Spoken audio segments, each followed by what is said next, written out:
კატო მიქელაძე 1917 წელი. მოგიწოდებთ ქალებო, ქალთა საკითხის გარშემო ვისაც დაჰკვდია გული, თვისის უუფლებობით.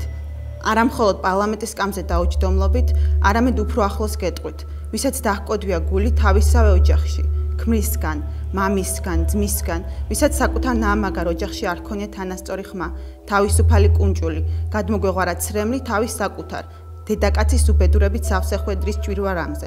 მოგიწოდებთ ყველას. შევერთდეთ ქალთა სწორუფლებიანობის ბრძოლის დროშას.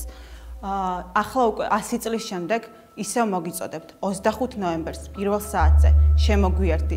ქალზე ძალადობა დანაშაულია. შეაჩერე.